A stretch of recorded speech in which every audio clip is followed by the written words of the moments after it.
ಅದ ಲೋಕಾಪುರ ಸ್ಟೇಷನ್ಗೆ ನಾನು ಬಂದೀನಿ ಮತ್ತು ಇಲ್ಲಿ ಸಾರ್ವಜನಿಕರಿಗೆ ಏನು ಅನುಕೂಲತೆ ಬೇಕು, ಪ್ಯಾಸೆಂಜರ್ ರೈಲ್ ಪ್ರಾರಂಭ ಆದ್ರೆ ಯಾವ ರೀತಿ ಜನರಿಗೆ ಇವತ್ತು ಆಸನದ ವ್ಯವಸ್ಥೆ ಇರ್ಬೋದು, ನೀರಿನ ವ್ಯವಸ್ಥೆ ಇರ್ಬೋದು, ಲೈಟಿನ ವ್ಯವಸ್ಥೆ ಇರ್ಬೋದು ಮತ್ತು ಸಾರ್ವಜನಿಕರಿಗೆ ಏನು ಅನುಕೂಲತೆ ಬೇಕು ಎಲ್ಲ ರೀತಿಯಿಂದ ಇಲ್ಲೇ ಎಲ್ಲ ಆಗಿಬಿಟ್ಟೈತಿ.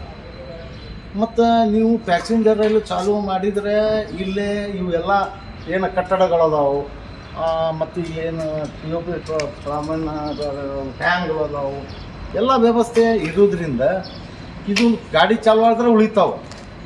ಗಾಡಿ ಚಾಲೂ ಆಗಲಿಲ್ಲ ಅಂದ್ರೆ ಇವು ಎಲ್ಲ ಹಾಳಾಗ್ತಾವೆ. ಮತ್ತು ಈಗಾಗಲೇ ನಾವು ನಮ್ಮ ಲೋಕಾಪುರ ನಗರದೊಳಗೆ ಒಂದು ಸಭೆ ಕರೆದು ವಿಚಾರ ಮಾಡಿವಿ ಎಲ್ಲ ಜನ. ಮತ್ತು ನೀವು ಪದೇ ಪದೇ ಎಲ್ಲ ನಿರ್ಮಾಣ ಮಾಡ್ತೀರಿ, ಒಂದು 6 ತಿಂಗಳ ಇಲ್ಲಿ ಗಾಡಿ ಚಾಲೂ ಆಗಲಿಲ್ಲ, ಕುರ್ಚಿ ಮುರಿತು, ಪ್ಲಾಟ್ಫಾರ್ಮ್ ಮುರಿತು, ಆ ಬಿಲ್ಡಿಂಗ್ ಬಿತ್ತು, ಯಾರು ಬಂದು ಅನಾಥ ಚಟುವಟಿಕೆಗಳು ಎಲ್ಲ ಮಾಡಿದ್ರೆ ಮತ್ತದು ಹಾಳಾಗತ್ತೆ. ಮತ್ತು ಹಾಳಾದ್ರೆ ಮತ್ತೊಮ್ಮೆ ನಿರ್ಮಾಣ ಮಾಡ್ಬೇಕು. ಇದು ಯಾರ ಅಪ್ಪನ ದುಡ್ಡು, ಯಾರ್ದು ದುಡ್ಡು? ಸಾರ್ವಜನಿಕರ ದುಡ್ಡು. ಏನು ಖರ್ಚು ಮಾಡಿರಿ ಅದನ್ನು ಉಳಿಸ್ಕೊರಲ್ಲ. ಮತ್ತು ತಿರ್ಗಾ ಮುರ್ಗಾ ನಿಮ್ಗೆ ನಾವು ಮನವಿ ಕೊಟ್ಟಿವು, ಮನವಿ ಮಾಡ್ಕೊಂಡಿವು, MP ಅವ್ರಿಗೆ ಹೇಳಿದೆವು, ಜನರಲ್ ಮ್ಯಾನೇಜರ್ ಅವ್ರಿಗೆ ಹೇಳಿದೆವು, ಡಿವಿಷನಲ್ ರೈಲ್ವೆ ಮ್ಯಾನೇಜರ್ ಅವ್ರಿಗೆ ಹೇಳಿದೆವು.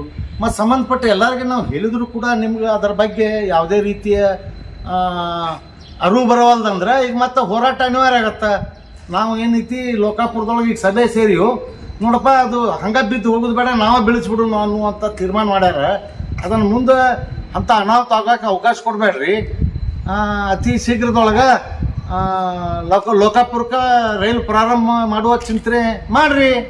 ಅದಕ್ಕೆ ದಯವಿಟ್ಟು ಇದು ಲಾಸ್ಟ್ ನಿಮಗೆ ಫೋನ್ ಮಾಡಿ ಹೇಳೋದು, ಇನ್ಮೇಲೆ ನಾನು ಫೋನ್ ಮಾಡೋಂಗಿಲ್ಲ. ಹೋರಾಟ ಆಗಿ ಏನಾರು ಅನಾಹುತ ಆದ್ರೆ ರೈಲ್ವೆ ಅಧಿಕಾರಿಗಳ ಜವಾಬ್ದಾರಿ ಅಂಥೇಳಿ ಈ ಮುಖಾಂತರ ಹೇಳ್ತೀನಿ. ನಮಸ್ಕಾರ.